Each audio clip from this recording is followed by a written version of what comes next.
No oferecimento de pocilga.com.br está no ar mais um VaraCast.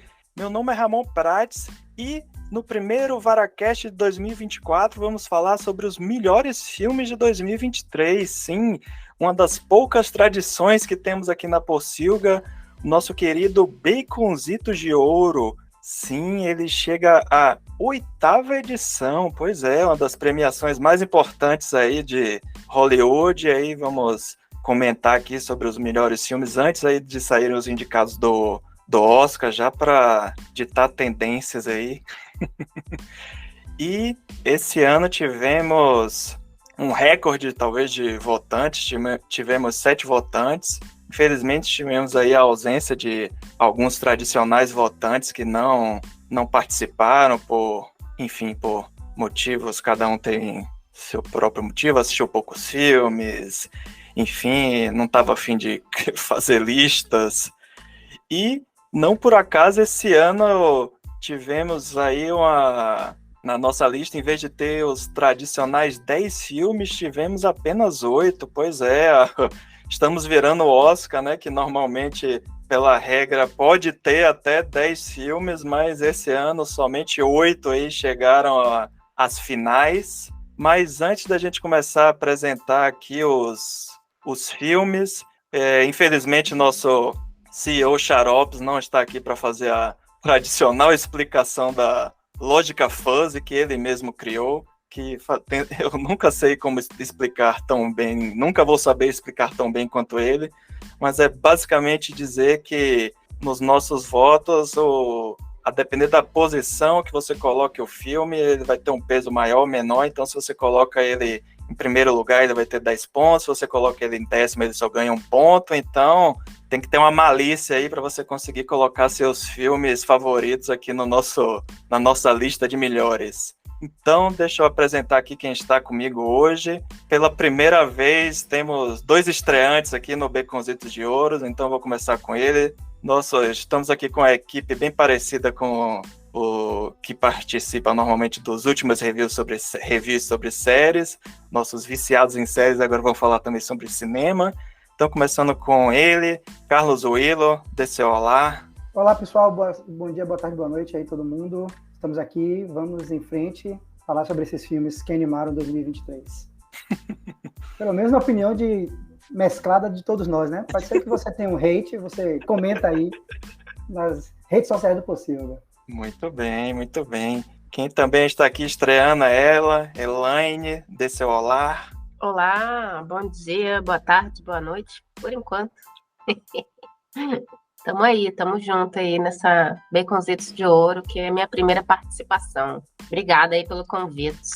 Muito bem, muito bem. Por último, e não menos importante, é ela que não participou ano passado, mas está de volta, participou dos comentários sobre o Oscar, também é muito fã de cinema. Ela, Bia Nascimento, dê seu olá. Oi, pessoal, estamos aí de volta nessa premiação. Estamos em temporada de premiações e, claro, que é possível, não poderia, né, deixar de prestigiar essa leva aí de premiações que começaram lá em Hollywood, chegar aqui no Brasil. No Brasil é Baconzitos que vale. Vocês vão ouvir aqui as nossas recomendações. E eu quero avisar para o Xaropes que ele não veio, mas eu queria dar essa notícia para ele aqui. Já que ele não. Se ele ouvir. Se ele vai ouvir aí depois, ele vai saber. Eu quero dizer que a lógica dele, eu tentei hackear essa lógica fuzzy este ano, tá? Para favorecer diretoras e filmes com protagonismo feminino. E foi isso. Só manda essa letra aí. Depois vocês vão ver lá na lista. E depois eu acho que fica a sugestão de, na postagem do site, você colocar a lista de cada um dos votantes. Olha aí, denúncia! Quer o voto impresso na Pocilga? A recontagem de votos.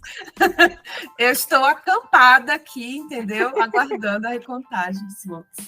Muito bem, muito bem. Pois é, esse ano teve gente que só votou em um filme, teve gente que só votou em 8, enfim, teve gente que só votou acho que 4 filmes, foi vida louca. Então, mas acho que no final das contas saiu uma lista interessante, acho que vai render uma boa conversa. Então vamos lá, começando aqui com nosso 8º lugar. Temos aí um filme que até tivemos uma edição do VaraCast só sobre ele. Então eu vou pedir para meu queridíssimo Carlos Willow, por favor, nos conte qual é o nosso 8º lugar. Dungeons and Dragons. Honra entre ladrões, né? Ele tem entre rebeldes, desculpa, ele tem esse título. Caverna do Dragão, Honra entre rebeldes. Não, Caverna do Dragão não. Dungeons and Dragons. Honra entre rebeldes. A gente tem essa dificuldade porque Dungeons and Dragons é o nome do desenho que aqui virou Caverna do Dragão, mas é o nome do famoso jogo, né, de RPG, o D&D. Então, assim, é um filme que eu já pode ir falando do filme, como é que tá essa organização. Já vamos lá, então beleza. Ele talvez seja um filme que um filme de ação, um filme de fantasia que não receba todo o crédito que merece, mas ele é um filme muito bem feito que utiliza todo o universo do Dungeons and Dragons para contar uma história típica de busca de um item que precisa ser recuperado, a reunião daqueles vários arquétipos diferentes, né? O mago, o trapaceiro, enfim, o que a gente conhece, o guerreiro e tal do mundo Dungeons and Dragons. Mas ele faz isso realmente em vários momentos de forma de paródia, com cenas de ação muito bem filmadas e editadas, montadas, né? Então, assim, é uma fantasia de ação com paródia, com comédia, que é muito boa de assistir, muito bacana. Eu, particularmente, eu sempre levo, quando verifico um filme, analiso, aquilo que ele se propõe e a sua própria coerência interna também. Então, assim, a gente vai comparar vários filmes diferentes aqui na sequência, mas dentro dessa lógica que o filme buscou fazer, ele realmente conclui com muito louvor essa aventura que ele desenvolve, e eu acho que ele deixa, inclusive, um gostinho de quero mais ali para aqueles personagens. Muita gente falou na época uma espécie de Guardiões da Galáxia do mundo ali medieval com magia. Claro que tem suas óbvias particularidades, mas fazendo essa brincadeira em função do tom de humor, da trilha sonora, da ação, da luta ali, daquela parceria daquele grupo de pessoas, né? Claro que tem as traições e tal. E se não é um elenco de personagens, assim, ou de atores e atrizes brilhantes, são pessoas profissionais muito carismáticos, assim. O Chris Pine, o Hugh Grant, que é um ótimo ator, mas enfim, a Michelle Rodrigues, o Regé Jean Pagé, a Sofia Lides. Então é um grupo de pessoas, de atores e atrizes com muita personalidade, muito carisma. Eu acho que isso ajuda no filme. E eu também acho que, sim, eu não sou muito do universo de RPG, né? Mas eu assisti a Caverna do Dragão, então essa pegada um pouco, como fala, nostálgica que o filme traz, né? Então ela ajuda a trazer esse público, né? Então eu curti assistir no cinema, eu curti o filme, embora muita gente não tenha gostado. Eu vi várias críticas falando muito mal do filme, assim, eu não sei se é isso que o Carlos falou, o que ele se propõe e até isso equilibrar com a expectativa do próprio público, que é fã da franquia, que é fã do jogo, que é fã não sei o quê. É algo difícil, né, de você entregar com louvor. Eu fiquei satisfeita do que eu vi na tela, assim, achei bem bacana, divertido. Eu veria na sessão da tarde, seria tipo assim, para mim seria um novo clássico de sessão da tarde, porém eu entendo até as críticas, sabe? Uma coisa que me incomodou nesse filme, apesar de eu ter gostado, que eu acho que o time de humor, assim, muito, muito, muito excessivo, assim, tinha muita coisa que buscava tentar encaixar a piada que às vezes não precisava, assim, sabe? Aí eu já não sei se é a minha percepção mais adulta da coisa, e não sei se para um público mais jovem essa pegada de excesso de humor e tudo, que nem Guardiões da Galáxia, que no início a gente tem que rir a cada cena, assim, achar engraçado, ter uma piadinha, ter uma fala, não sei o quê. Para mim, eu acho que já do segundo ato para frente, quando começou, eu percebi que parecia que se repetia algumas piadas. Eles tentavam forçar ali umas coisas. Então, isso foi a única coisa que me incomodou, mas do resto eu achei bem bacana, assim. E o Hugh Grant, né, ele tá maravilhoso com essa coisa dele da comédia, velho. E é uma coisa meio pastelão inglesa, né? Que, tipo, lembra como é que é aquele grupo inglês antigo de comédia? Monty Python. Monty Python, o Eric que gosta do Monty Python, curtir, então assim, ele tem um pouco, ele lembra muito esse humor, assim. E eu lembrando dele quando eu fui assistir agora o Wonka no cinema, né? Porque ele tá fazendo um Palumpa. E ele é um Palumpa, assim, perfeito. E ele tá nessa pegada aí de humor que eu achei sensacional. É isso. Então, esse também é meu adendo, Dungeons & Dragons. Muito bem. Tivemos um VaraCast só sobre ele. Então, eu recomendo quem aí quiser ouvir mais comentários a respeito, aí com participações de 2 jogadores de RPG, que é Saldanha e Mário Bastos, que aprovaram a parte da adaptação do jogo. Acho que Saldanha, ele viu 2 vezes no cinema. Então, pelo menos uma parcela dos fãs gostou bastante, mas hater sempre tem, né? Internet serve para isso. Mas, muito bem, vamos seguir então. No 7º lugar, quem vai comentar é Bianca. Nos conte aí, Bianca. Então, a gente meio seguindo na linha da fantasia, né? E você estava comparando Dungeons & Dragons justamente com esse filme, Guardiões da Galáxia. E é ele que está no 7º lugar aqui, que é o 3º filme da franquia Guardiões da Galáxia, do MCU. E eu acho que dos 3, o primeiro, para mim, é imbatível, porque o primeiro ele foi aquele que diferenciou, assim, que faz assim, cara, isso aqui é um ponto fora da curva em todos os filmes da Marvel até aqui. Ele se destacou, assim, de sobremaneira, assim, no tudo que vinha sendo feito. Então, ele meio que rompeu um paradigma ali. O primeiro é imbatível, mas o terceiro é tão bom quanto, assim, eu acho que chega perto ali, dos dois.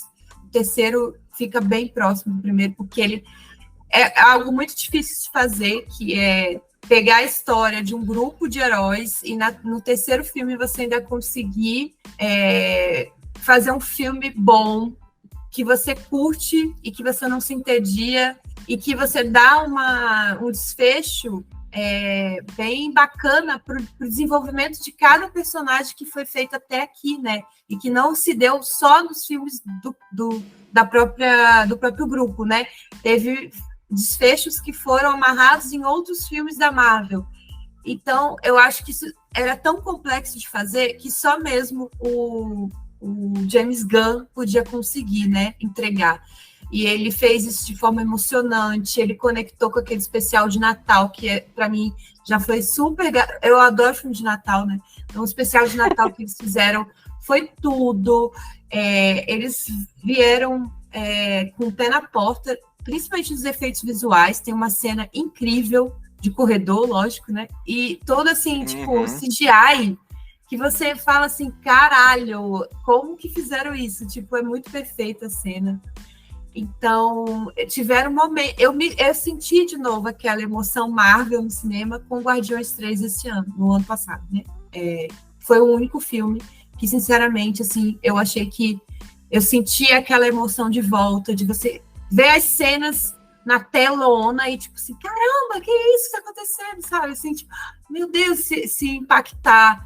E se, assim, a gente já tinha criado um carinho pelos personagens, então ele faz com que você se despeça com dignidade de cada um deles, sabe? Que não vai ter uma continuidade, eventualmente, ali para alguns, mas que você vai ter ali ele faz tipo um encerramento muito bacana, ainda fecha com a música da Florence and the Machine e todo mundo no cinema vibra, é uma energia contagiante, então assim, é um filme sensacional, por isso que ele tá aqui nesse top, entendeu?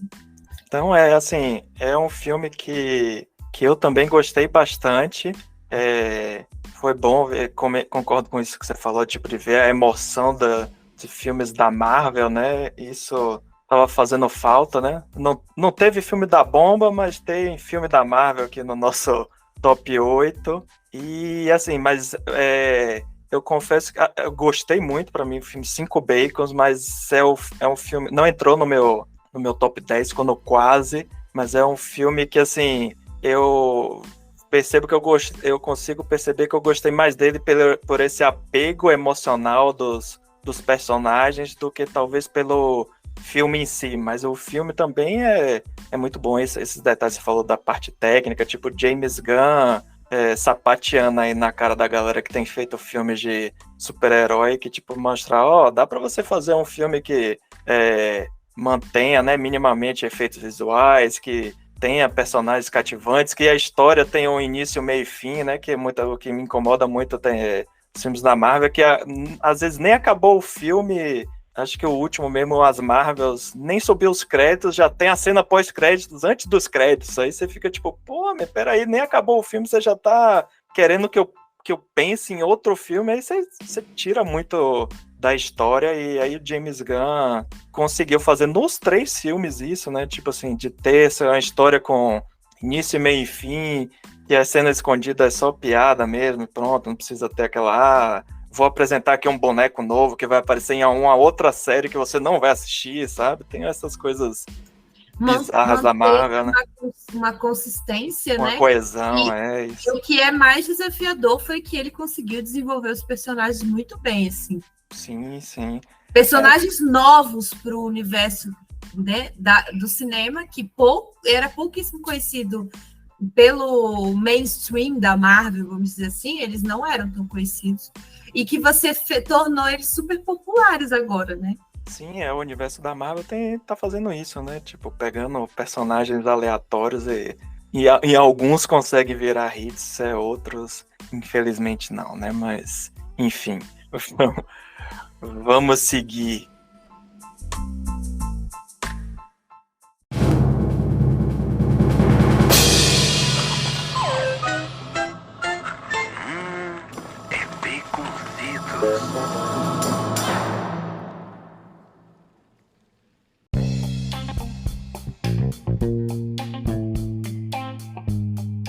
E no 6º lugar eu vou comentar aqui sobre o que foi sem dúvidas o melhor filme de ação de 2023, no mínimo, que é John Wick 4, Baba Yaga, que é impressionante como essa franquia John Wick entrou numa curva assim crescente. Normalmente esses tipos de filme que tem continuações, ele começa no auge e vai caindo, e John Wick foi totalmente o contrário, assim. O primeiro filme era um filme assim, meio sem pretensões, uma história simples, era a vingança do mataram meu cachorro, então eu vou me vingar de todo mundo, e aí você vai pegando toda aquela a criação do universo, do hotel, coisas do tipo, e aí você vai avançando, e o clímax é esse John Wick 4, que tem assim cenas de ação maravilhosas. Eu lembro que quando eu assisti o filme tem 3 horas de duração, né? E quando eu fui assistir no cinema, eu lembro que tem uma determinada cena que eu falei, cara, não é possível, tipo,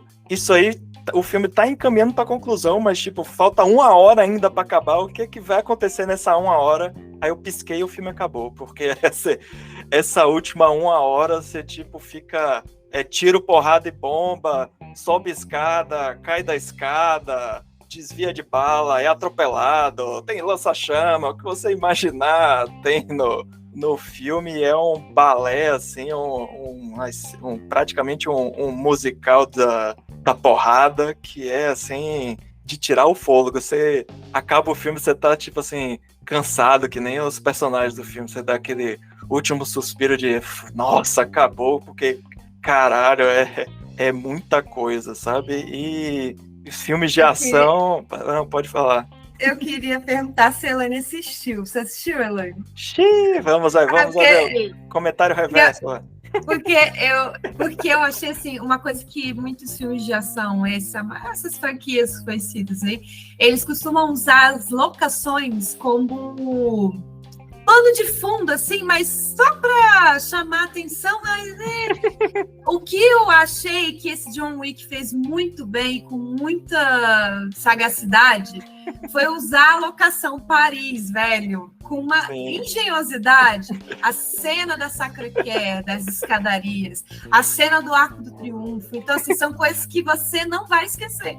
Você vai memorizar que naquele local, quando eu for lá a Paris de novo, for na Sacré-Cœur, eu vou lembrar dele Tem que fazer estados, entendeu? aqueles tours, né? Tour guiado de Sim, John Wick. Foi aqui que sim. John Wick, essa escada, tá vendo? Foi aqui que John Wick desceu rolando.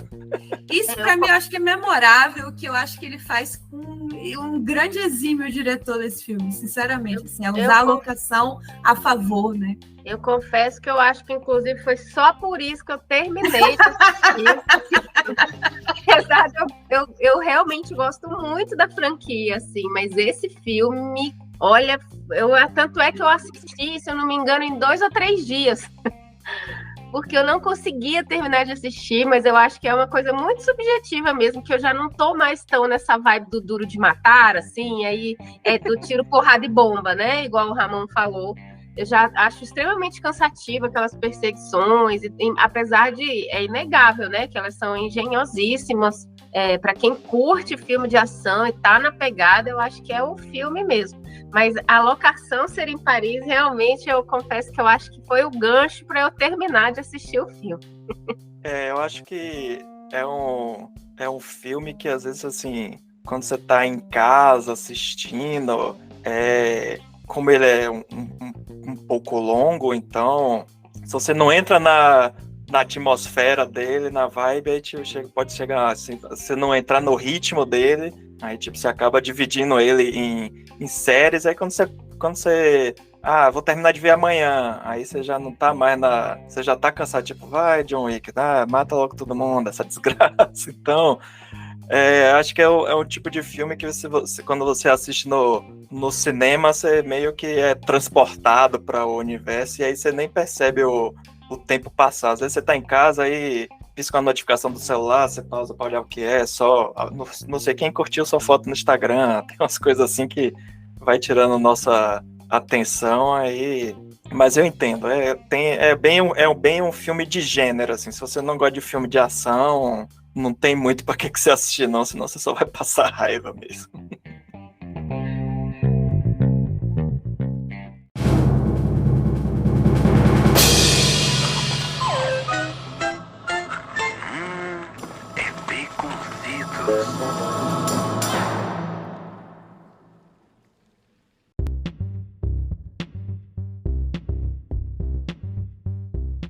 Então, muito bem, já estamos aqui quase na metade da nossa lista. Então, agora eu passo a palavra para a nossa querida Elaine, que vai falar do nosso quinto lugar, já que a gente falou de filmes longos. Então, chegou a hora aí, Elaine. Comente aí sobre esse quinto lugar.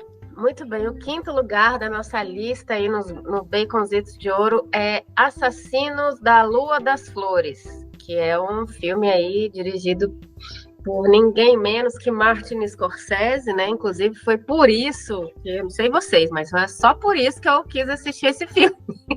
Eu falei, não, mentira, por isso e por causa do Leonardo DiCaprio. Porque aí quando eu vejo Martin Scorsese e Leonardo DiCaprio juntos, eu confesso que eu falei, deve ter coisa boa aí. Eu gosto muito do Leonardo DiCaprio, eu acho ele um excelente ator, realmente, assim, nossa, eu pago muito pau pro Leonardo DiCaprio. E eu não sei aqui se a gente tem que dar ninguém aqui deu um resumo dos filmes de vocês, a gente já tá partindo do pressuposto que geral sabe sobre o que é, né? Então foda-se, tá?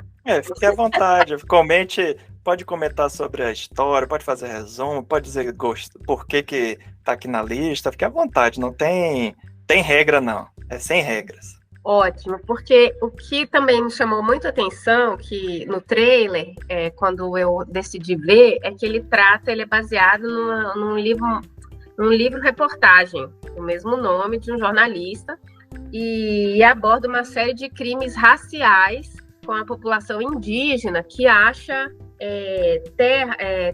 que acha petróleo nas terras, lá nos anos 1920, ainda no século 20, né? E essa história foi uma história real, e ela ficou conhecida como o Reino do Terror. E vai contar como que os indígenas, que naquela época, essa população indígena chamada Osage, eles foram... na época, eles eram consideradas as pessoas mais ricas do planeta, se eu não me engano. Maior riqueza per capita da população planetária era lá, nessa terra indígena dos Osage. E aí eles começaram a morrer, eles começaram a ser assassinados, alguns em condições realmente você via que era assassinato e outras estranhamente, assim, mas eles morreram mais ou menos, pelo que eu li, assim, o filme não fala isso, mas morreram mais ou menos 60 pessoas, se eu não me engano. E em condições, algumas misteriosas e outras não. E o filme ele vai contar muito bem essa história de como que isso aconteceu. Uma coisa que eu achei muito interessante é que ele conta sobre o viés dos assassinos. E ao contrário, assim, do que às vezes a gente fica, né, com aquele assassino meio que vira um anti-herói, alguma coisa, ao contrário disso, esses assassinos não dá para passar pano, não. O Martin Scorsese também não passou um pano, que foi ótimo.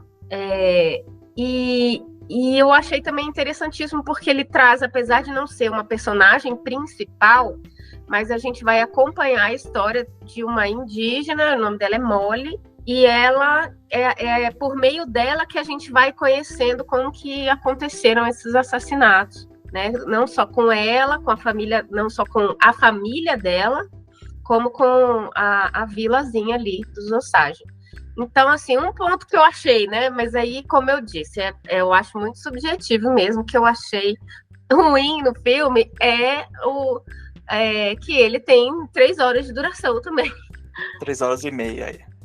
3 horas e meia, olha aí. Então, assim, ele realmente é longuíssimo, mas ao contrário do John Wick, esse eu consegui assistir numa palada só.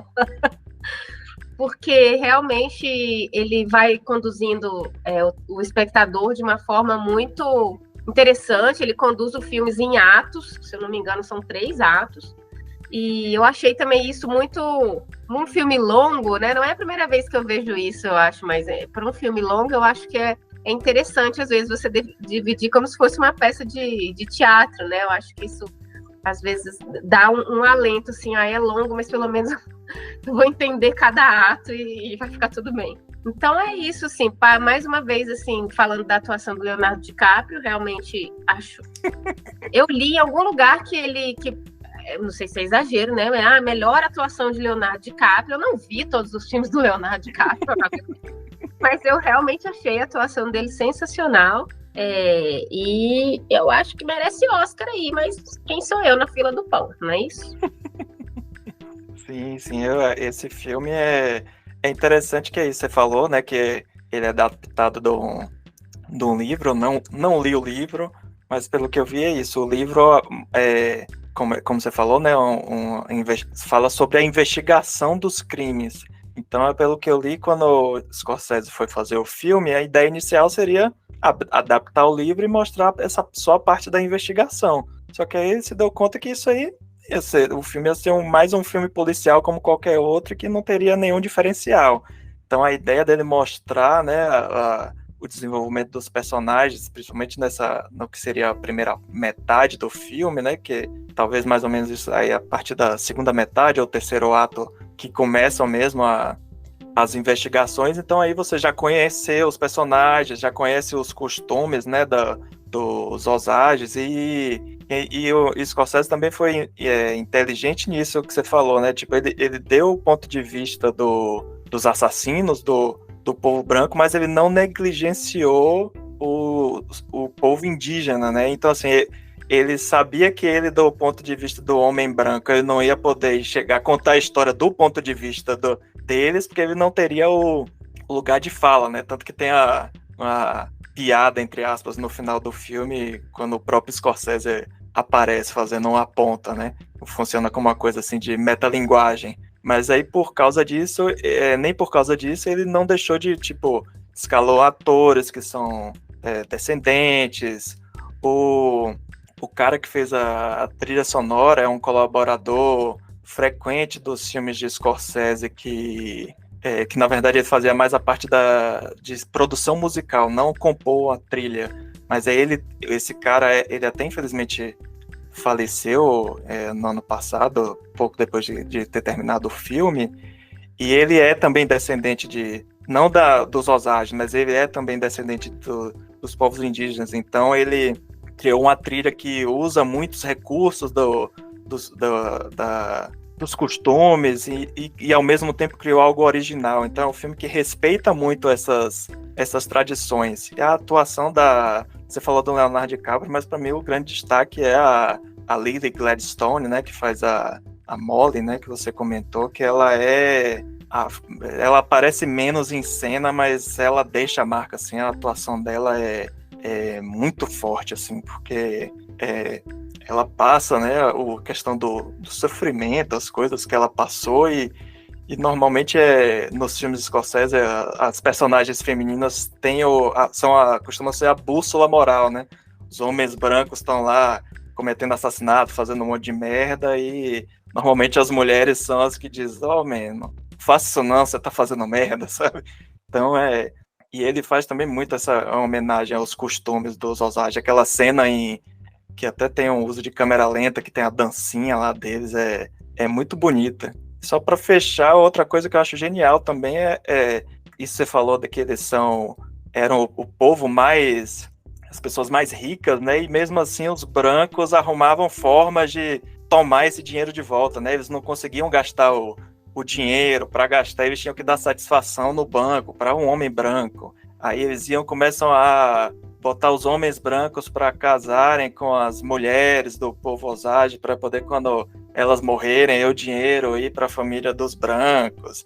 Aí eles vão burlando o sistema de qualquer forma, que o capitalismo não ia deixar barato. A gente vai deixar esses índios aqui ficar com o dinheiro? Não vai. Então vamos dar um jeito de tomar o dinheiro desses caras. E isso é muito escroto. E é uma história recente, você vê, acho que acho que já teve alguma outra, não sei se documentário, não lembro, algum outro filme sobre esse caso, e você vê uma história que é atual, né? A gente está vivendo aqui no Brasil, nós aqui que temos, né, Ministério dos Povos Indígenas, e mesmo assim o povo indígena está sendo massacrado, está morrendo. Isso é um filme que é atual até hoje, né? Que você vê que não adianta, a gente tenta criar as formas de proteger, mas o capitalismo vai lá e acaba com tudo. Enfim, acabou. Momento... como é que chama? Momento de indignação. Momento de militar aí um pouquinho para... Mas acho que o próximo filme também tem um pouco de crítica social, então, no quarto lugar, nos conte aí, Willow, o que apareceu aí? Aqui tem crítica social, então vamos para... Muito bem. Triângulo da Tristeza, que, não estranhe, no Brasil ele foi lançado em 2023, eu assisti em 2023, então outros votantes também, então ele está aqui na nossa lista, e é de fato um filme de crítica social, né? Dirigido pelo Ruben, cara, não sei se eu vou saber pronunciar, Östlund, acho que tá certo, vamos lá. O nosso correspondente internacional que sempre fala os nomes estrangeiros, a Xarops não tá aqui, a gente vai ter que se virar. Vai ficar assim mesmo. Vamos no Östlund, porque, e de fato a carreira do ótimo, né? Parece carreira do diretor, mas enfim, é isso mesmo, o diretor tem, e esse filme é bem presente, em Triângulo das Tristezas é bem presente, a gente estava falando de cenários mais cedo, né? Falando de John Wick em Paris, mas aí aqui o cenário, o lugar onde se passa, não necessariamente uma cidade, mas os lugares onde o filme se desenrola, eles são espaços para realizar os estudos de personagens, mas os estudos de personagens tomando papéis sociais, né? Então, assim, é um filme que se passa em 3 partes. Primeira parte a gente acompanha ali a vida de uma modelo influencer, e também de um modelo que já foi bem sucedido, não é tanto mais, e aquela vida de fazer testes para papéis, aquele mundo da moda, e também como as pessoas do mundo da moda precisam estar o tempo todo no Instagram, criando, entre aspas, conteúdo, né, o tempo todo, seja o prato de comida, ou a visita a algum lugar e tudo mais, e como aquilo precisa ficar o tempo todo movimentado, porque até as escolhas, né, hoje no mundo artístico, muitas vezes elas estão sendo guiadas pela quantidade de seguidores que aquele artista, aquele postulante àquela vaga tem, né? Isso tem sido, inclusive, uma queixa constante de atrizes brasileiras, atores brasileiros. Essa lógica, você tem que manter uma turma ali engajada no seu Instagram.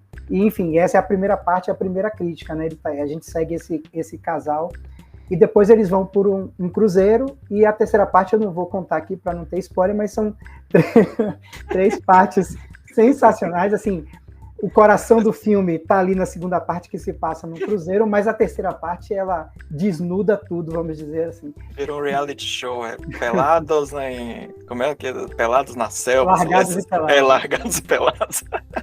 E é muito bom, a gente continua acompanhando esse casal, né?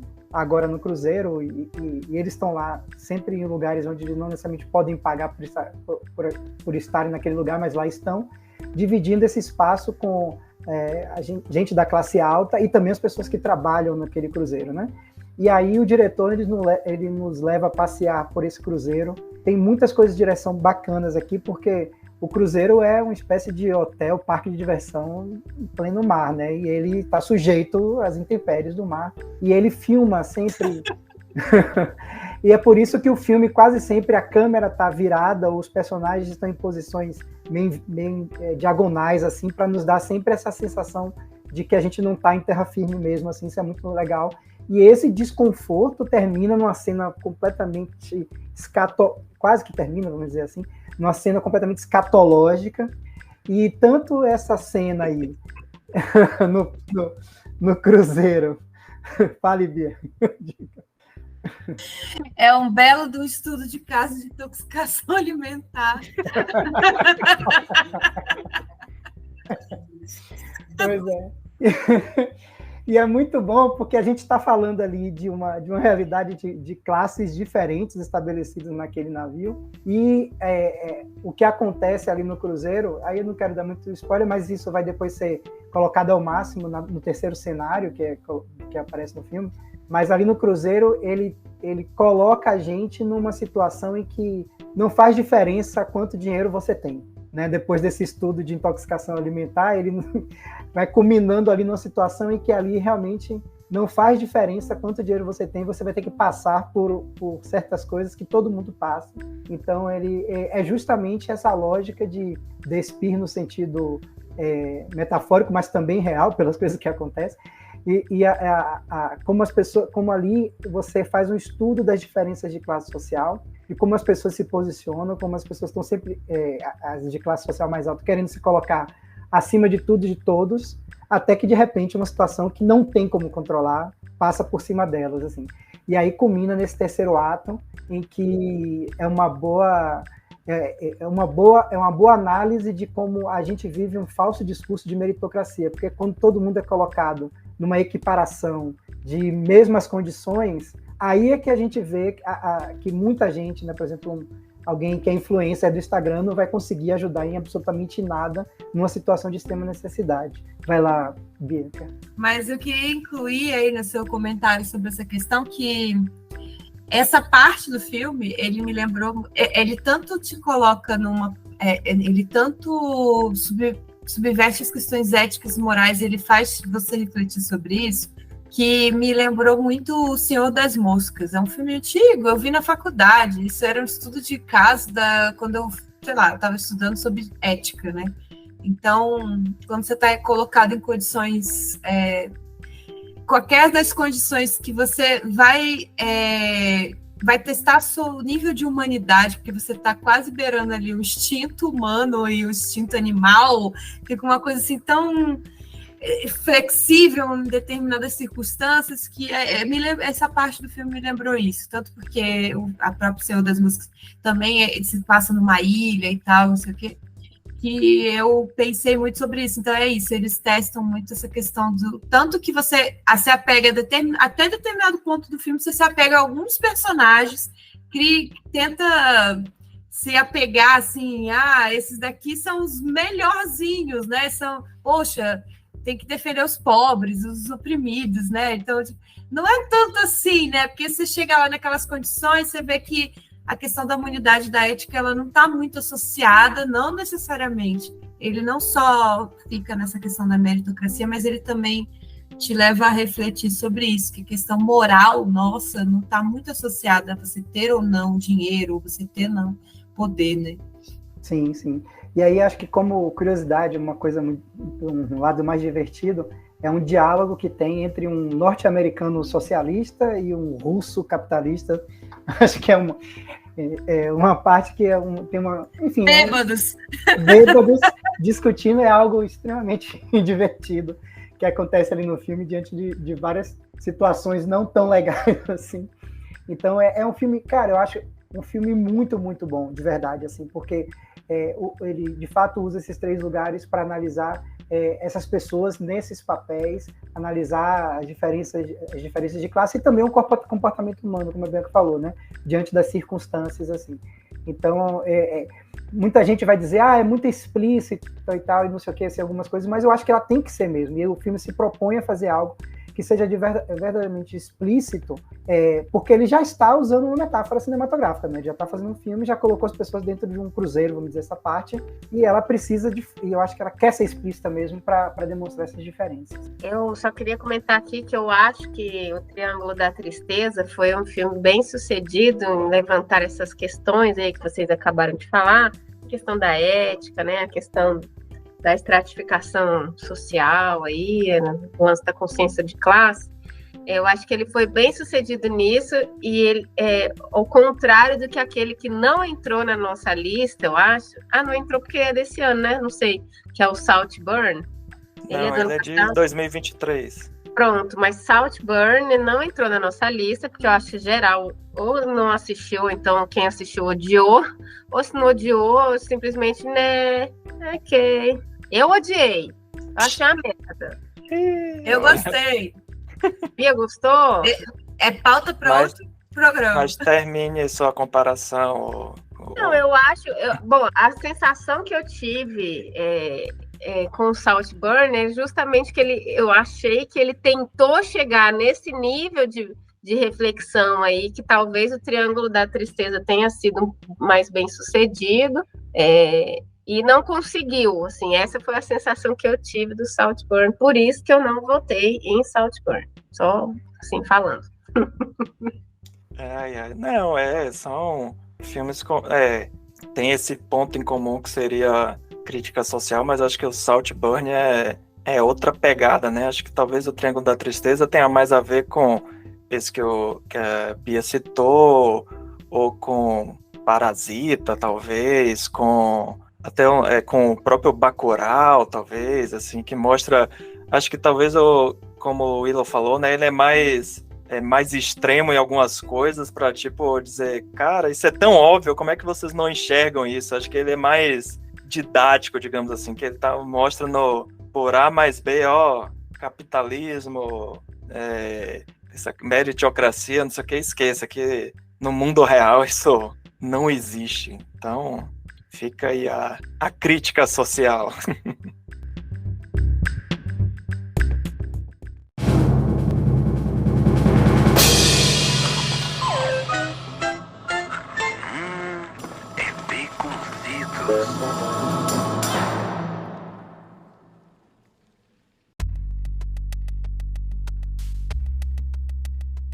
Então, muito bem. Seguimos aqui, chegamos no nosso terceiro lugar. Outro filme da Marvel, mas que não é bem da Marvel. Eu vou falar um pouco sobre ele, que é o Homem-Aranha através do Aranhaverso. Tem o texto lá de Xaropes lá na Pocilga. Mas Miranha 2, né? Isso, esse também o primeiro filme já é sensacional e é incrível como essa continuação mantém o mesmo nível e ainda consegue subir o que era algo que era difícil de imaginar que seria possível. A parte visual é lindo demais, assim, o estilo da animação que mistura várias técnicas, é literalmente assim uma revista em quadrinho em formato de animação, que você vê quando aparece determinado personagem, então ele tem um determinado estilo, então ele aparece de uma forma assim, dentro daquele universo, a animação dele é um pouco diferente, mas tudo se encaixa, é uma animação coesa, o visual é lindo, a trilha sonora também é fantástica, até tem umas coisas meio diegéticas que começa com parte de bateria e a personagem lá da Gwen tá tocando bateria no início do filme. E é um filme que consegue usar nessa questão do do multiverso de forma inteligente, de forma que faça sentido, e não tipo, eu vou colocar um monte de fanservice aqui que não serve para nada na história. Sim, estou falando de você, Marvel, estou falando de você, DC, que os últimos filmes estão mais interessados. Apareceu fulano de tal, não sei o quê. E, sim, mas a história é uma merda. Quem se importa se apareceu fulano de tal? Acho que o único, bem, entre aspas, porém, desse Aranhaverso 2 é que ele não tem fim. É que ele só vai ser concluído num outro filme, mas como eu fui assistir, eu já sabia disso, então isso não me decepcionou, mas ainda assim é um negócio brilhante. Então deixa eu passar aqui a Bia, comente aí mais sobre o filme. Não, eu queria complementar aqui, você falou tanto aí da parte visual, porque eu acho essa animação um deleite mesmo, assim, um deleite para quem gosta de arte, para quem gosta de arte urbana, para quem gosta de pop art. É uma coisa assim que mistura muitos gêneros modernos da arte, né, contemporâneos, assim.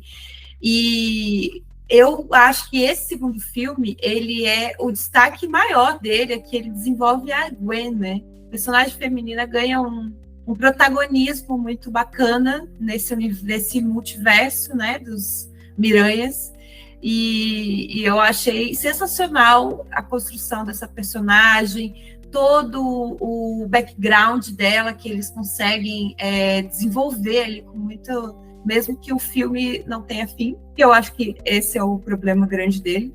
Eu não fui avisada, eu cheguei lá achando que seria um filme com começo, meio e fim, eu fui desavisada totalmente. E eu fiquei bem frustrada, eu me senti como se fosse no segundo Senhor dos Anéis, no segundo Hobbit, aquela frustração de você criar um clímax gigantesco e, tipo, cortar no meio aquilo tudo. Então, mas eu acho que o gancho que se deixou, né, foi muito bem feito, eles amarraram muito bem para o próximo filme.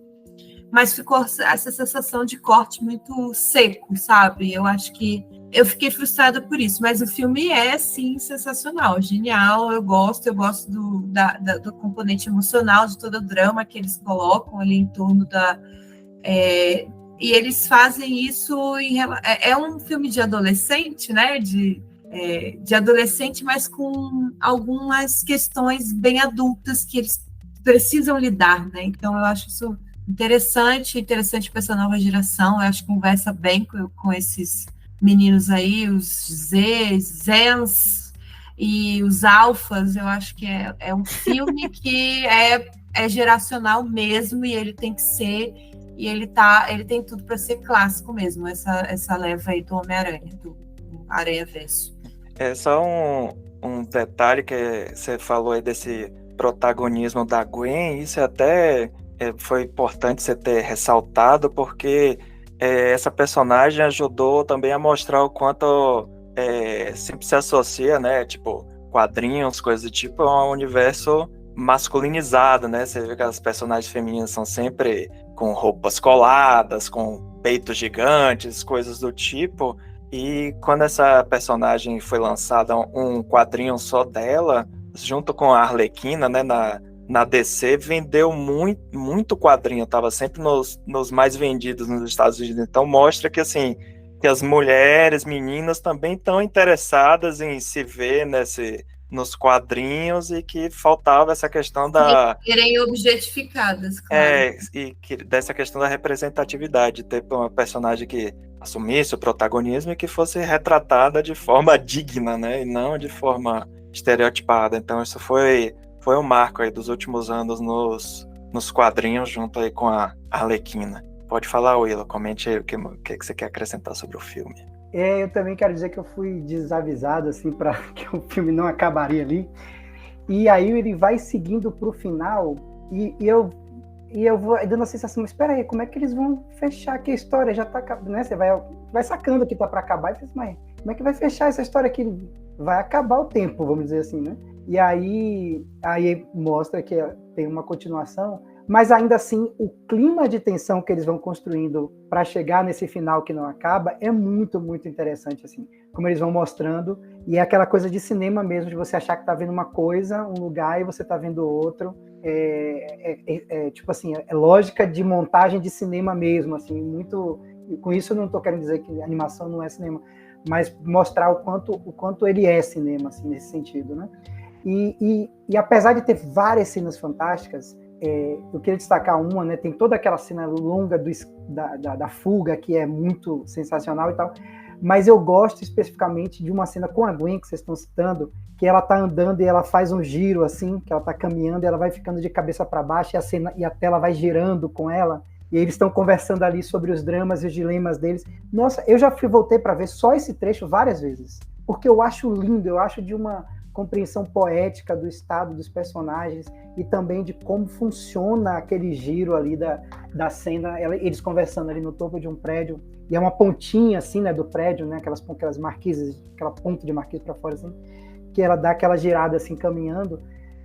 Caramba, aquilo ali eu acho muito bonito e poético, assim, uma cena que não é uma cena de ação, não é uma cena super cheia de cores e tal, mas que ela traz aquele horizonte, traz aquele movimento que eu achei muito, muito bonito. Assim. Você construir fotografia com desenho, né? Exato. Fotografia mesmo, com toda a questão da semântica do negócio, né? Se agregar tudo isso. Né?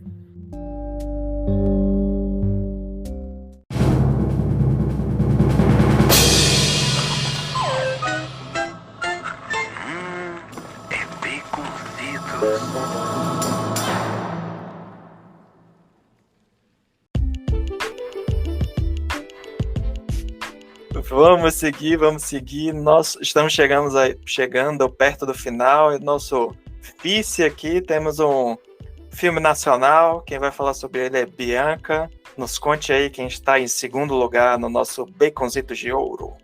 Um filme nacional que foi nosso... Sim, né? Que foi a nossa aposta brasileira para o Oscar, mas não entrou na listagem final, né, do Oscar, infelizmente. Mas aqui ele está estamos fazendo justiça a Retratos Fantasmas, um filme de Kleber Mendonça Filho, que já tinha nos presenteado com Bacurau, ele já tinha sido recentemente premiado em Bacurau, acho que em 2019, né? E ele traz esse outro, que é um documentário, não é um filme de ficção, ele é conhecido por filmes de ficção, mais assim, né, tipo Bacurau, o outro foi aquele Som ao Redor, que eu também assisti dele, que é muito bom, e esse documentário é uma carta de amor aos cinemas de rua, é muito emocionante, é muito sensível, e é um filme que foi construído durante 7 anos, né, ele usa muitas imagens de arquivo, e o que toca muito mesmo é que ele usa cenas que ele de outras gravações, de arquivos antigos, de filmagens que ele fez no próprio apartamento, um apartamento que para ele tem um valor afetivo muito grande, que é o apartamento da família dele no Recife, que foi passado da mãe dele, foi onde ele cresceu, virou adulto, constituiu família e que ele até hoje tem a moradia lá, a residência lá. Aí ele vai mostrando as mudanças que aconteceram no próprio apartamento, conectando elas com a vizinhança e conectando, como ele é muito apartamento, ele fala que está localizado na região central do Recife, né? Então ele conecta o próprio universo particular com o tema central, que é a localização maior do filme, que é a própria capital do Recife, ali, né? E aí ele vai colocando ali do núcleo menor para o maior, vai expandindo para a vizinhança, e daí ele vai expandindo para o centro, vai caminhando pelas ruas, vai mostrando imagens que ele coletou, sei lá, de cinemas de rua, do centro antigo do Recife, assim, no início da carreira dele. Então tinha essas coisas captadas há muito tempo, ele conta que ele queria ter feito algo sobre isso, já vem maturando essa ideia há um bom tempo, então você percebe pelo filme que é um projeto muito pessoal, com muita personalidade dele, ele coloca muito do eu lírico dele ali naquele filme, e eu acho isso incrível, assim. é muito tocante, é muito sensível, ele mistura bastante, ele traz coisas você descobre no documentário, você descobre que o som ao redor, que é um dos filmes que mais assim alavancaram a carreira dele, foi gravado no próprio apartamento dele, que tinha a própria vizinhança como, sei lá, os personagens, as pessoas que participaram do filme, o cachorro do vizinho. Cachorro latino. O cachorro latino. Então, assim, são aquelas observações que você vê ali o olhar do cineasta, como que o olhar do cineasta está presente nas pequenas coisas e como ele vai conectando isso com a história maior que ele quer desenvolver, como ele conecta isso com a questão afetiva que os cinemas perderam, o que os cinemas viraram, o crescimento urbano. Aí ele vai também tocando em temas mais sensíveis, que é essa coisa mais política, social, da mudança que a gente teve dos anos 90 para cá, tanto com os blockbusters, a vinda a popularização dos videocassetes, depois agora com os streamings. Então ele vai fazendo todo um trabalho documental assim primoroso sobre isso, sabe? E me surpreende muito como essa temática geralmente ela tem uma pegada, um apelo muito grande em Hollywood, na academia do Oscar. Me surpreende ele não ter entrado, sabe, na listagem do Oscar esse ano. E é uma pena, mas é um filme assim, belíssimo, e ele está super acessível na Netflix. E é isso, é um filme brasileiro, nacional, de muito valor, assim, primoroso. Muito se discute aqui no Brasil essa questão do Oscar, que não basta você fazer um filme bom, né? Você precisa ter o dinheiro para o marketing, né? E às vezes, até esse filme ele foi exibido em Cannes, mas não foi na mostra competitiva. Às vezes algum tipo de festival desse tipo, Cannes, Berlim, alguma coisa dá uma validação para o filme conseguir chegar ao Oscar. Aqui no Brasil, eles costumam demora muito, né? Acho que normalmente eles escolhem o filme já no segundo semestre, já perto do ano acabar, então muitas vezes não dá tempo, né, de você fazer o marketing. Então, acho que é algo que todo ano tem se discutido, mas ainda não houve nenhuma sinalização em relação que vai mudar isso, que é uma pena, mas vamos torcer aí para ver o que é que acontece. Comente aí, Will. E nisso se perdem os projetos mais autorais, como esse, eles ficam mais... ficam de lado, né, nesse caso do marketing, né? Eu acho que quando se trata de projetos mais autorais é mais difícil. Isso é porque captar dinheiro, captar recursos. Sim. Né? É isso, que o Oscar é uma eleição, né? Então, não adianta você só fazer um filme bom. Você tem que fazer um filme bom, que agrade e ter dinheiro para pagar, tipo, para fazer sessões com elenco, com diretor, blá blá blá, principalmente lá, né, em Los Angeles. Isso é caro, né? Então, enfim, comente aí, Will.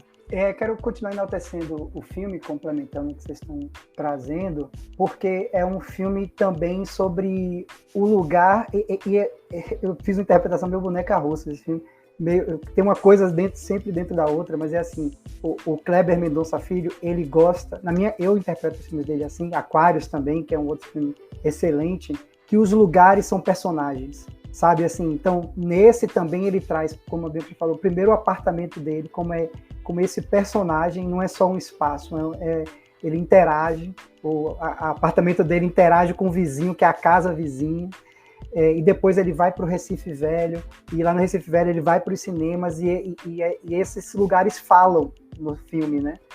Então, assim, e ao mesmo tempo, esses lugares são memórias também. E aí, o exercício do cinema, que é manter viva a memória desses lugares em que a vida acontece, né? E é sensacional porque ele ainda faz isso como cinema, assim, primeiro ele está naquele universo particular, que é o apartamento onde ele cresceu, viveu, e as coisas que ele produziu lá, e depois ele sai para o lugar onde as pessoas veem os filmes, e talvez também os filmes que ele produziu, e onde ele também via filmes e tal. Então, assim, ou pelo menos acompanhou, soube de pessoas que trabalharam e que assistiram filmes nesses lugares. Então, assim, ele é bonito também por isso, assim, de você pegar os lugares, resgatá-los como personagens, como coisas vivas, né? Inclusive a casa vizinha morre, né? De certa forma, quando ele traduz isso. E a memória, ela é esse retrato fantasma, porque ao ir para o cinema, ele é um registro projetado, né? Como um fantasma, né? Que não está presente lá, mas ele se materializa no presente como cinema, né? O fantasma é uma aparição, mas o cinema ele se materializa ali na tela. E aí, esse amor ao cinema está muito também nesse espaço onde milhares de pessoas se reuniam para ter uma experiência assistindo um filme, né? Que é o que se perde também quando você vai para os streamings, né? O cinema, ele também tem essa catarse coletiva de vocês todos estarem vendo um filme, rirem juntos, se assustar, a gente rir junto, assustar junto, chorar junto com pessoas que você nunca viu na vida. Então, eu acho muito bonito como ele faz essa trajetória. E tem um negócio que eu fiquei desconfiado, assim, porque na primeira parte e da segunda parte tem uma evolução, eu acho, eu não sei se eu senti isso, em como ele faz a narração. Porque me parece que no início a narração dele está muito monotemática, muito, sabe, assim, sem muita entonação, e ela vai ganhando entonação, ela vai ganhando mais contornos à medida que o filme vai passando, ele vai crescendo, como se fosse assim, eu nasci aqui nessa casa, fui concebendo meus filmes, depois eu ganho o mundo, eu vou vendo outras coisas, eu vou vendo os outros espaços, onde a própria cidade do Recife ali como um todo. E aí, essa evolução da narração dele também mostra assim, esse desenvolvimento como pessoa, como ele se desenvolve na interação com os lugares e com as pessoas, e como o cinema também se desenvolve. O próprio cinema dele também cresce à medida que ele vai se jogando para o mundo e se relacionando com outros espaços e com outras pessoas. É um filme muito bonito mesmo, como destacou Bianca. Sim, é um filme que isso, ele é ao mesmo tempo simples e complexo, né? Você vê que você pode fazer, tipo, várias leituras e ele causa várias sensações. Eu acho que uma coisa que é interessante, que apesar de ser uma coisa, essa coisa do cinema, ele mostrar essa parte específica de Recife, né? Mas é uma coisa que é realidade aqui no Brasil e no mundo todo, né? Assim, cinemas de rua que não existem mais. Eu mesmo já sou da geração que ia para o cinema em shopping, mas mesmo assim ainda fazia questão de ir nos cinemas de rua que tinha lá em Salvador quando era criança. Esse filme eu fiz questão, consegui assistir no único cinema de rua que tem aqui em Brasília, que é o Cine Brasília. Então tem umas coisas que são bem interessantes. Isso que você falou até, só para fechar, você falou, né, do apartamento dele, dessas leituras, uma coisa que eu acho genial também é dos comentários que ele faz, da ironia, dizendo que do cinema ser uma forma de você resgatar determinadas memórias que não necessariamente estão num documentário, mas estão num filme de ficção, que ele tem uma hora lá que ele mostra um lugar lá em Recife, que era o lugar que ficava a central de distribuição dos filmes do Nordeste todo, e que ele tá passando na rua e comenta com alguém que trabalha lá, a pessoa, não, nunca teve isso aqui não. Aí ele vai e mostra, não, aqui ó, tem imagem do filme tal, é um filme de ficção, até aqui ó, mostra, você vê lá as latas de filme armazenadas e tal, aí depois você diz que filmes de ficção não são verdade, né? Você vê que o único registro histórico que você tem daquele determinado lugar é isso, né? Então, esse próprio apartamento dele, que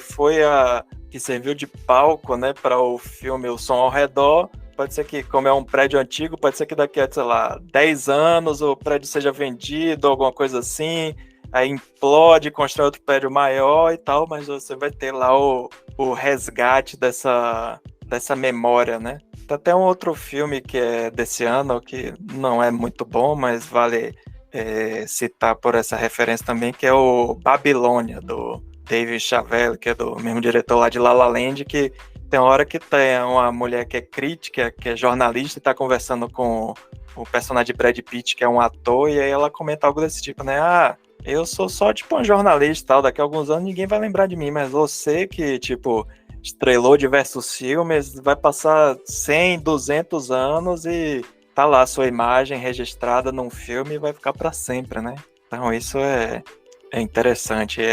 Até quando eu terminei de assistir o Retratos Fantasmas, eu até queria fazer um texto, um podcast, ou qualquer coisa, resgatando essas minhas memórias dos cinemas lá de Salvador. Só não arrumei tempo ainda para conseguir fazer isso. Vou ver se algum dia eu consigo fazer. Você sabe que tem um curta do meu sogro, que eu participo como ator, que tá no YouTube, que é No Caminho dos Velhos Cinemas. Eu saio correndo e vou passando por todos os cinemas que fecharam ali no Centro Histórico de Salvador. Cinemas que eram bem no estilo do que é contado no Retratos Fantasmas.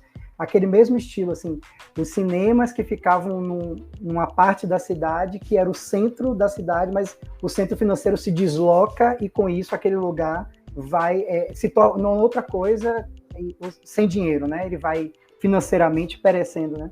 Então isso aconteceu em várias capitais e é muito semelhante, assim.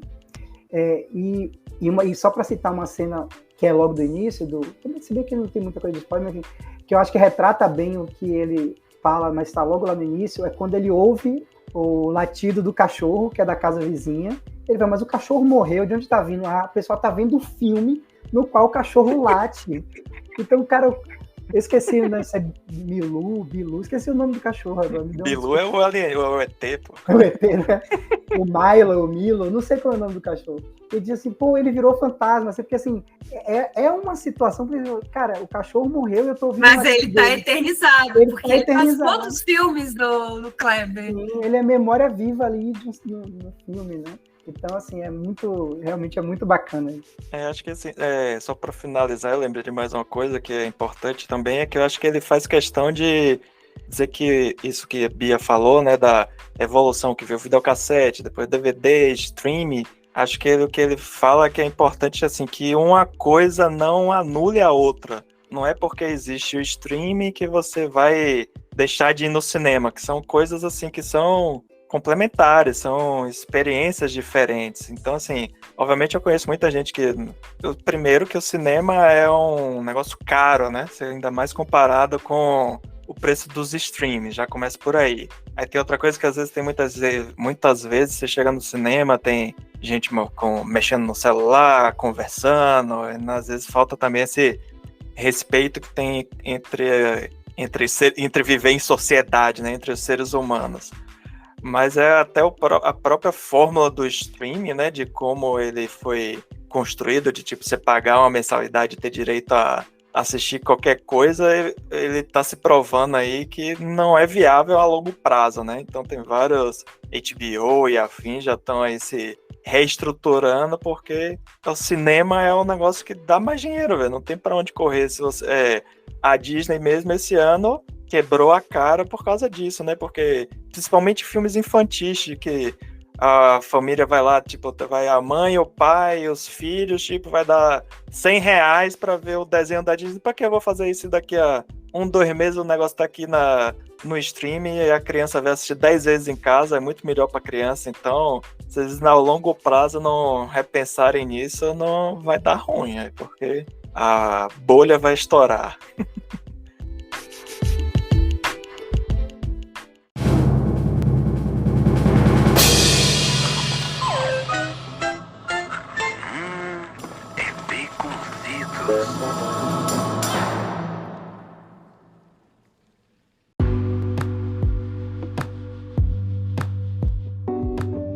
Vamos seguir aí para o nosso grande finale, falar aí do filme que ficou em primeiro lugar. Elaine, nos conte aí qual é o campeão aí do Baconzitos de Ouro.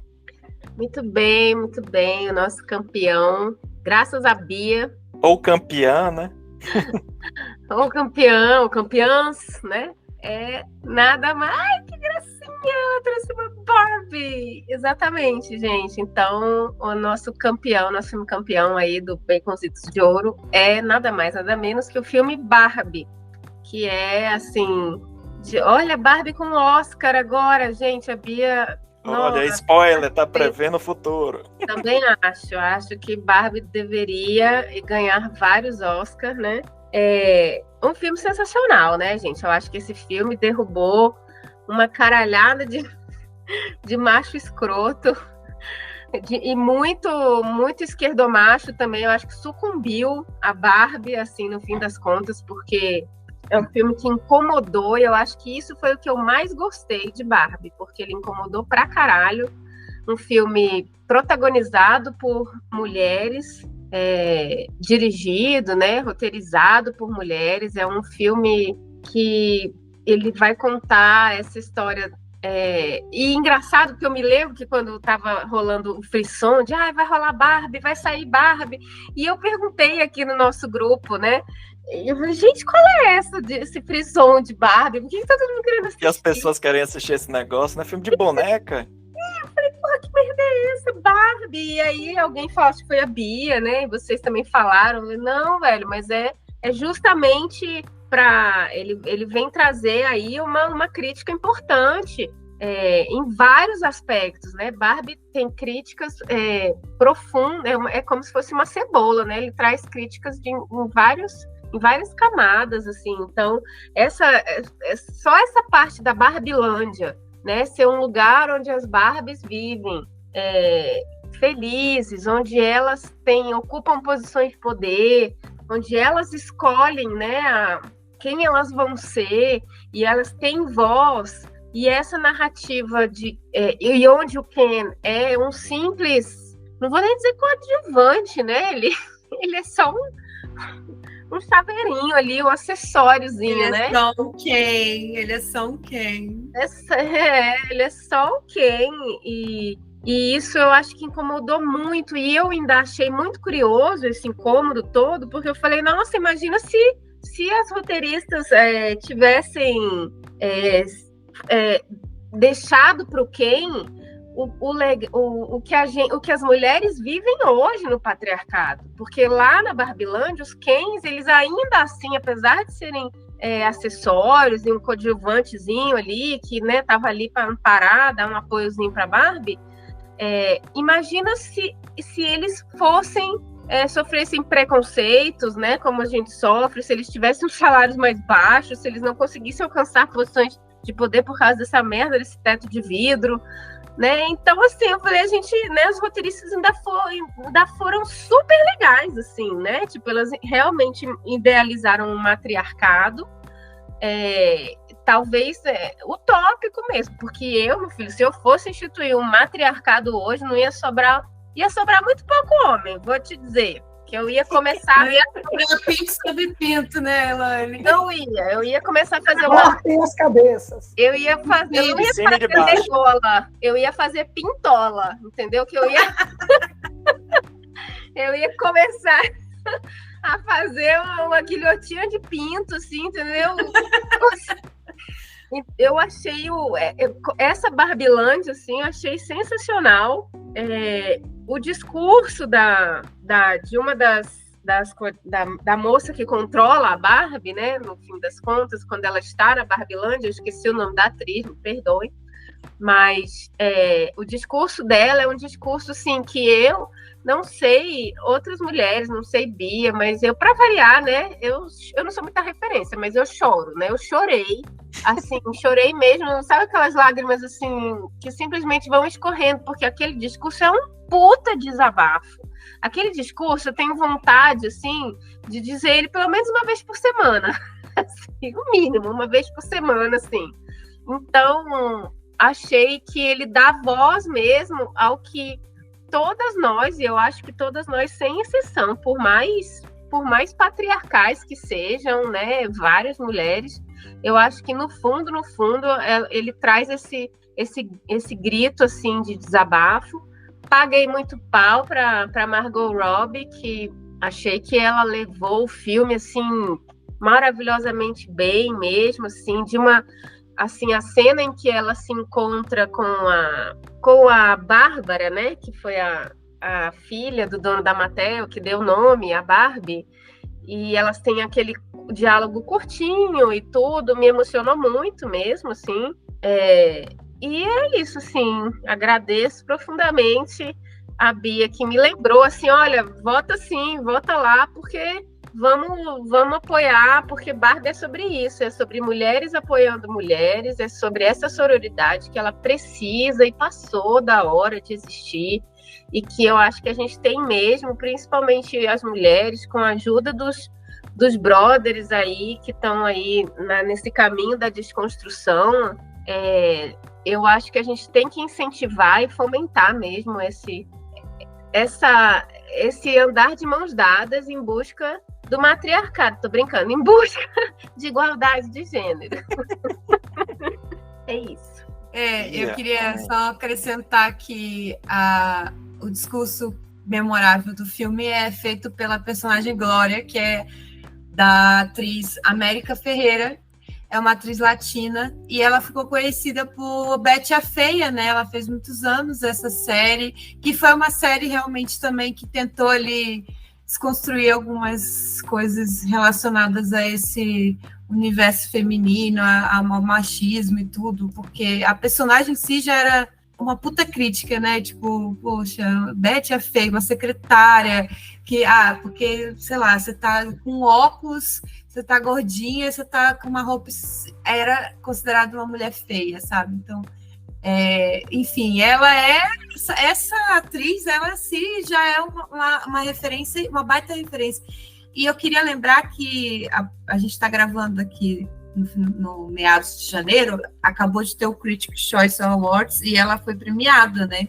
Essa atriz pela sua atuação em Barbie, e ela fez um discurso muito emocionante. E teve uma homenagem que foi premiada, ou ela foi receber uma homenagem? Já estou na dúvida. Ramon talvez tenha assistido. Você assistiu, Ramon? Eu sei que teve também um discurso da Margot Robbie em homenagem à América Ferreira e relembrando toda a trajetória dela e destacando por que ela foi fundamental nesse filme, por que o discurso dela foi assim uma cereja do bolo em tudo que ela já vem fazendo como ativista dessa causa. A América Ferreira, ela já é referência nesse ativismo aí das pautas femininas há muito tempo. Então, tinha que ser ela, e eu acho que nesse ponto, assim, a Margot Robbie, ela é a Barbie, mas a Barbie totalmente padrão, né, digamos assim. Estereotipada, né? Estereotipada, né? Eu escrevi lá na Pocilga sobre o filme e, complementando o que a Elaine falou, o filme não é lá tanto assim revolucionário para a gente que está nessa luta há muito tempo, sabe? Tanto que de dentro do movimento houveram muitas críticas mesmo ao filme, assim, não era isso, tá muito, sei lá, caricato, sei lá, é o feminismo liberal, porque, tipo, estão capitalizando uma pauta que sei lá, há muitos anos vem sendo feita, batalhada nos bastidores, e aí pega um filme de, sei lá, de uma boneca para falar disso. Houveram críticas, todas válidas, não é um filme que se pretende revolucionário, acho que a Greta, a cineasta, entrega o que ela propõe, que é uma coisa redondinha, que é pegar uma boneca que foi símbolo de tanta coisa que você criticava, que nós criticamos, né, porque padrão, que você sofreu porque não tinha essa cinturinha durante muito tempo, não tinha esse cabelo. Ela pega isso e faz uma própria autocrítica, né? Não é que vai, sei lá, não é que vai. Claro que é capitalismo puro, mas a gente entende que isso aí a gente precisa de dar esse espaço para popularizar certas ideias. E muita gente foi ao cinema enganado, e que eu achei ótimo, porque isso deu bilheteria. Foi a melhor bilheteria do ano, possivelmente vai estar no Oscar. Tem 3 canções originais concorrendo ao Oscar desse filme. Então, eu acho que só por isso, só por romper essas barreiras e você furar a bolha, esse filme já merece todos os méritos. É por isso. Sim, com certeza. Acho que isso de ter críticas de todos os lados, isso acho que é o papel da arte, esse, né? Você criar reflexões, não tem nada que seja vai ser 100% correto, sempre vai ter esse tipo de crítica, ainda mais que arte, principalmente cinema, né, blockbuster, sempre vai ter essa crítica, que até teve também com os filmes de Star Wars, tipo, Mas é filme de navinha, filme de bonequinho, não é filme sobre política.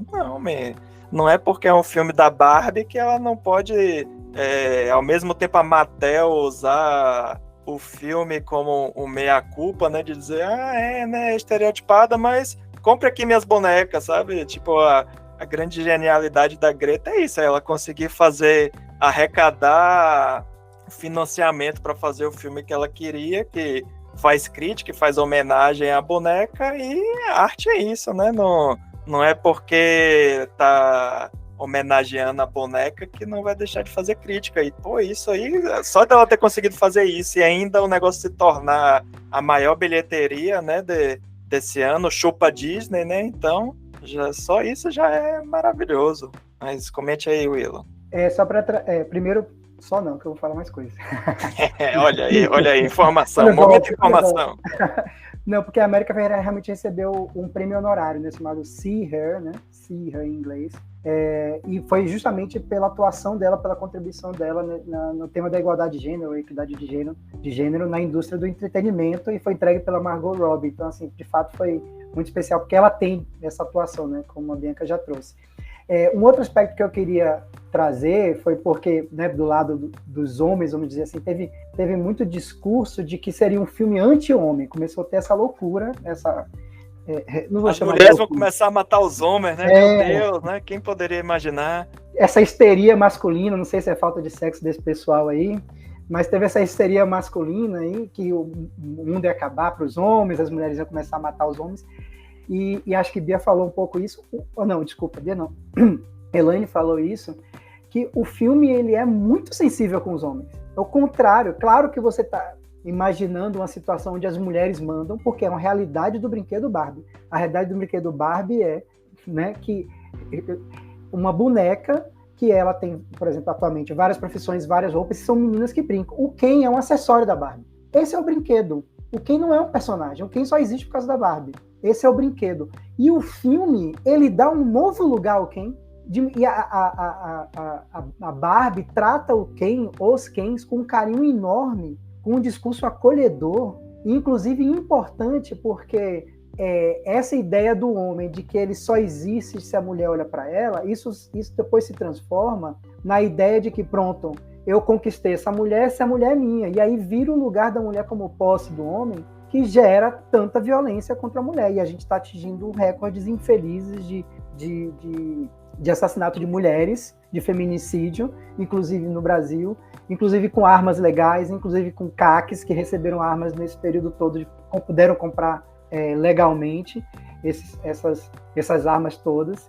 Então, assim, o filme traz o discurso de dizer para ele, olha, você é importante por você mesmo. Faça a sua vida, faça a sua história. A gente está aqui ao seu lado, podemos ajudar e tal. Mas você vai construir seu caminho, e não é um caminho que você vai definir esse caminho a partir da sua relação que você estabelece comigo. Não é assim, sabe? Então, assim, o filme é uma forma muito carinhosa com que a Barbie fala com quem nessa parte do filme. Então, essa coisa de discurso anti-homem é muito mesmo o discurso da ignorância, de gente que não viu, sabe? O filme que começa a repetir outras coisas que as pessoas enxergaram.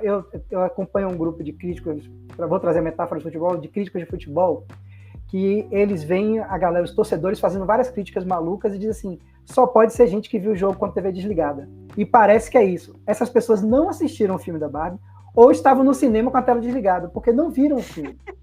Sabe assim? Então, assim, e aí é essa dinâmica da ignorância que se espalha por ignorância e o discurso sem nenhuma base na realidade. A Barbie é um filme que traz, com todas as limitações, porque a gente está falando de uma boneca que promoveu, talvez, né? Eu não vou falar, não é no meu lugar de fala especificamente, mas nas discussões do filme tem isso. A boneca promoveu um lugar de idealização da mulher, de um corpo inexistente, e ela partiu para um crescimento, vamos dizer assim, de abordar a boneca, abordar outras coisas, a sociedade mudando, a boneca mudou. Mas no próprio filme, eles brincam com isso, eles trazem uma brincadeira de que as Barbies salvaram as mulheres no mundo real, que é uma ilusão, obviamente. E no mundo real, ela é enquadrada como a pessoa que destruiu essa autoestima das mulheres por muito tempo, e ao mesmo tempo ela tenta dar um lugar a outra Barbie, porque é um filme patrocinado por uma empresa. Então, assim, dentro desse contexto, o filme ele se sai muito bem. E mais uma vez a gente falou sobre os discursos explícitos, né? Importantíssimo, e veja como gerou falhas de interpretação, que o filme traga falas explícitas sobre o sofrimento da mulher em várias condições. Tipo assim, cara, você não entendeu ainda, eu vou explicar didaticamente para você como se fosse uma professora. E é necessário, porque até agora não entenderam, sabe? Assim, eu às vezes não entendo, né? Nós estamos aqui no lugar de tentar melhorar nessa relação com as mulheres, evoluir cada vez mais. Mas assim, tá deixando muito claro, olha, isso aqui pra gente é adoecedor, é tóxico, é abusivo. Parem de fazer isso. Então, assim, e o filme faz isso, vou terminar já agora, e o filme faz isso com uma direção de arte primorosa, que o filme respeita a lógica do brincar com a boneca, ele traz os cenários primorosos, sabe, assim, de toda a interação no mundo Barbie ali, o Ken que vai tentar se jogar na água e bate e quebra, a Barbie, claro, que não sai por porta, que não come, que não toma banho. Cara, então assim, o filme tem uma direção de arte muito, muito, muito boa. E tem uma lógica, uma coerência que é incrível do início ao fim, né? Tem suas limitações, tem lá as críticas que você pode fazer. E, como a gente falou em Dungeons and Dragons, fazendo outra ponte aqui, o filme não vai conseguir atender todas as demandas, inclusive dos movimentos sociais. Ah, porque você não falou disso? Ah, porque você não falou daquilo? Não dá para um filme abordar da forma como todo mundo acha que deve ser abordado a questão da mulher, do feminino no mundo. A luta contra o patriarcado. Não vai dar para ele ter o discurso de todo mundo, porque existem vários feminismos, inclusive, né? Me aprofundando um pouco mais no tema que eu não sou versado, mas enfim, é isso. O filme faz todo esse trabalho, e ainda com uma boneca, que é um brinquedo comercial, com dinheiro de empresa, faz todo esse trabalho de uma forma muito, muito elegante, muito bem feita, muito bonita, preocupado com o homem. Então eu acho que ela tem todas as justificativas para a Barbie estar no nosso topo aí. E faz várias referências ao cinema. Sim, com certeza. Ao longo do filme tem várias referências pontuais ao cinema, né? Tem ao Poderoso cinema, Chefão, Matrix, né? Matrix, Poderoso Chefão. Eu lembrei também de Footloose, a cena do Ken dançando. Das musicais clássicos. Musicais clássicos. Então, assim, tem várias referências. Então, é um filme realmente muito bem feito, assim. Muito as referências ao próprio universo, né, da Barbie, né, com os figurinos, coisas do tipo. Eu acho que, assim como o Willow falou aí da cenografia, fotografia, eu acho que o filme é brilhante em todos os aspectos, seja atuações, roteiro, a trilha sonora, que as músicas originais são todas cantadas por mulheres, apesar da trilha sonora ser composta por homem. O roteiro tem um dedo também lá do marido da Greta, mas acho que acho que ele talvez tenha mais experiência atrás da tela do que ela, mas ela tem se mostrado aí desde o primeiro filme que ela dirigiu, Lady Bird, que eu já acho fantástico a carreira dela, que já começou como atriz, também muito boa, atuando em alguns filmes do marido, Francis Ha, eu acho maravilhosa a atuação dela. Então, assim, ela tá se transformando aí já provou que é uma cineasta maravilhosa. Eu tô até com medo do próximo filme dela, que é tipo Crônicas de Nárnia, tipo, mas como ela conseguiu surpreender com Barbie, né? Vamos ver o que ela vai conseguir fazer com as Crônicas de Nárnia. E eu acho que quem tem mais que agradecer, assim, principalmente se ganhar o Oscar, e não agradecer a Greta, é Christopher Nolan, porque se não fosse Barbie, acho que Oppenheimer seria um fracasso. Porque a maior campanha de marketing do ano. Exato, nossa, era tipo assim, a Barbie mostrava várias coisas assim do trailer, tipo assim, mostrando os figurinos, mostrando coisas, e aí, qual era o marketing de Oppenheimer? O filme tem 3 horas de duração. Porra, é isso? O filme é de bomba. Isso é isso? É assim que você quer vender o filme? Então, assim, acho que acabou que foi bom tanto para o Nolan quanto para a Warner, né? O Warner se livrou de Nolan e ganhou aí o filme de maior bilheteria do ano, e o Nolan foi para outro estúdio, para Universal, e pongou aí na fama da Barbie e conseguiu também mostrar que esse ano, né, apesar de ser a Barbie ser uma adaptação de uma boneca, teve o Super Mario, que é a adaptação de um game, mas que esse ano tivemos novas franquias, né? Então, assim, mostra que o público também está interessado em coisa nova e não mais do mesmo. E o próprio filme da Bomba tem paralelos com a Barbie, assim, que são Sim, que é isso que são eu ia falar. fantásticos. O marketing só deu certo porque era uma oposição muito extrema, assim, de um universo com o outro, assim. Como que a Barbie prova o quanto que Oppenheimer é masculino, o quanto que Barbie prova tudo. Oppenheimer é a prova de que Barbie tá certo, entendeu? Isso, não, e você pode fazer paralelos literais, assim, entre o filme. No filme da Barbie tem a guerra dos Kens. Aí você pode dizer, nossa, que coisa exagerada. E o Oppenheimer é literalmente isso. Tem uma cena que tem, tipo, um grupo de homens brancos discutindo, assim, como numa salinha, como se fosse a coisa mais natural do mundo. Ah, então, a gente vai jogar uma bomba ali no Japão, que acho que vai destruir umas coisinhas lá, né? Vamos escolher aqui qual é a cidade. Aí tem uma hora que alguém vira assim, joga em Okinawa, porque tem um não sei o que, aí outra pessoa, aí o cara que é o presidente dos Estados Unidos diz, não, eu passei as férias lá, não pode jogar bomba lá não, joga em outro lugar. Então você vê o quão fútil, tipo, as pessoas mais poderosas do mundo estão discutindo onde é que vai jogar bomba e o argumento do cara é, não, é porque lá é bonitinho, não jogue lá não. Então, assim, a Barbie, o paralelo entre os dois é genial, velho. E aí, tipo, Christopher Nolan agradeça a Greta se você ganhar o Oscar, porque se não fosse por ela, porra. Realmente, foi isso. São dois filmes que são tão diferentes e tão parecidos que é genial. Mas a Greta é uma cineasta maravilhosa, gosto muito dela. E o Barbie também eu acho genial também essas coisas.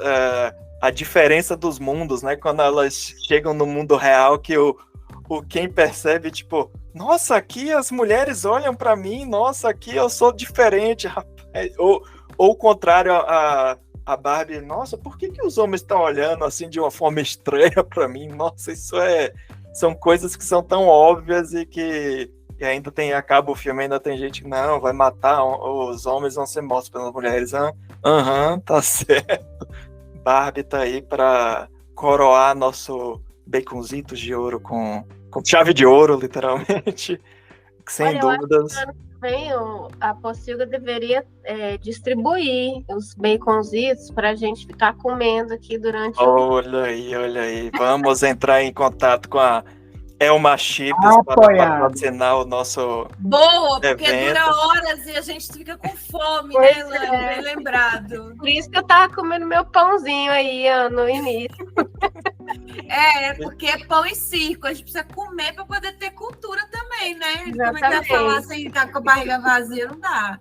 Então é isso, pessoal. Espero que vocês tenham gostado aí da nossa lista dos nossos melhores filmes de 2023. 2023 foi um ano muito bom assim para o cinema. Acho que teve para todos os gostos. Tem filme de boneco, tem filme de bomba, tem filme de tiro, porrada e bomba. Então tem filme de boneco, tem para todos os gostos. Acho que tem muitos outros filmes aí que entre os nossos foram citados 30 filmes aqui na nossa lista, mas acho que acabou que cada um foi para um lado, então houve pouca convergência. Esses 8 filmes aí que a gente citou foram os filmes que foram citados por mais de um votante, né? Então ficou uma lista bem interessante, bem diversa, e vamos estudar aí formas de melhorar, fazer o voto impresso.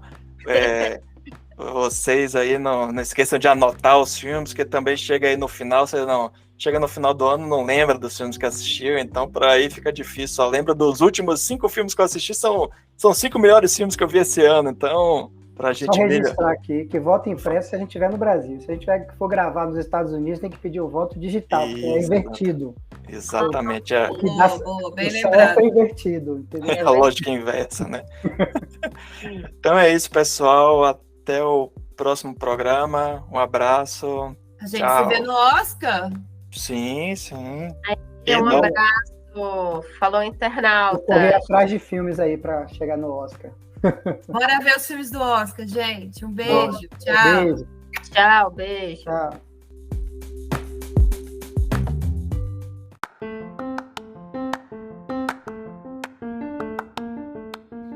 VaraCast é um oferecimento da rede Pocilga de podcasts.